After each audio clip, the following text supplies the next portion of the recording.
Magandang umaga, Philippine Air Force. Narito ang magiging lagay at taya ng panahon ngayong linggo at sa mga susunod na araw.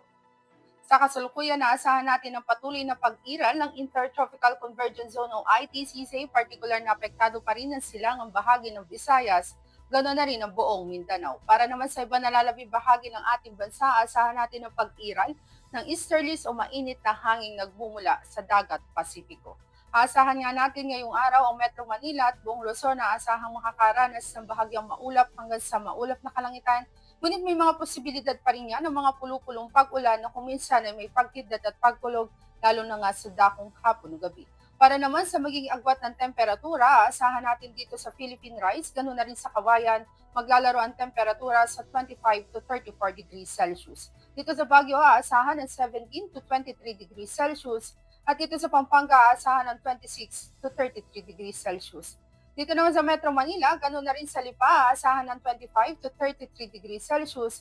At dito sa Legazpi, aasahan ng 25 to 32 degrees Celsius. Kalayaan Island, ganoon na rin ang Palawan, aasahan naman natin ang temperatura ay maglalaro ngayong araw sa 26 to 32 degrees Celsius. Dito naman sa Kabisayan at Mindanao, dulot nga ng ITCC, aasahan natin ngayong araw ang silangang bahagi ng Visayas, ganoon na rin ang buong Mindanao ay patuloy na makakaranas ng maulap na kalangitan na may kalat-kalat na pag-ulan, pagkidlat at pagkulog. Para naman sa ibang nalalabing bahagi ng Visayas, asahan naman natin ang bahagyang maulap hanggang sa maulap na kalangitan.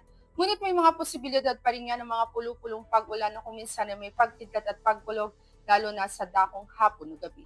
Para naman sa magiging taya ng temperatura, asahan natin maglalaro sa 26 to 32 degrees Celsius dito sa Tacloban, samantalang sa Mactan, asahan ng 25 to 32 degrees Celsius. Sa Iloilo, aasahan natin ang temperatura ay maglalaro sa 26 to 31 degrees Celsius. Dito naman sa Mindanao, particular na yan sa Cagayan de Oro City, ganoon na rin sa Davao, aasahan natin ang temperatura ay maglalaro sa 25 to 32 degrees Celsius. Sa Zamboanga, aasahan ang temperatura ay maglalaro ngayong araw sa 26 to 33 degrees Celsius. Para naman sa magiging lagay at taya ng panahon sa mga susunod na araw, mula Lunes hanggang Miyerkules, saasahan pa rin natin ang bahagyang maulap hanggang sa maulap na kalangitan. Ngunit may mga posibilidad ng mga pulupulong pag-ulan na kuminsan na may pagkidlat at pagkulog, lalo na nga sa dakong hapon o gabi. Asahan yan dito sa Metro Manila, sa Cavite, sa Angeles, maging sa Lipa, Puerto Princesa, sa Kalayaan Island, ganun din sa Philippine Rise, at sa Lapu-Lapu.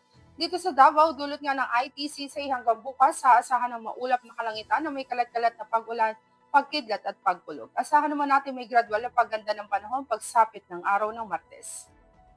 Dito naman sa Zamboanga, asahan din natin ang bahagyang maulap hanggang sa maulap na kalangitan, ngunit may mga posibilidad din ng mga pulupulong pag-ulan na kung minsan ay may pagkidlat at pagkulog. Ang araw ay sumikat kanina 0527 at asahan natin lulubog sa ganap na 1826. Para naman sa ating moon illumination, meron tayong 82% decreasing. At yan ang latest update natin sa weather, at para manatiling updated sa lagay at taya ng panahon, i-follow lamang ang Air Force Weather Center sa aming mga social media accounts.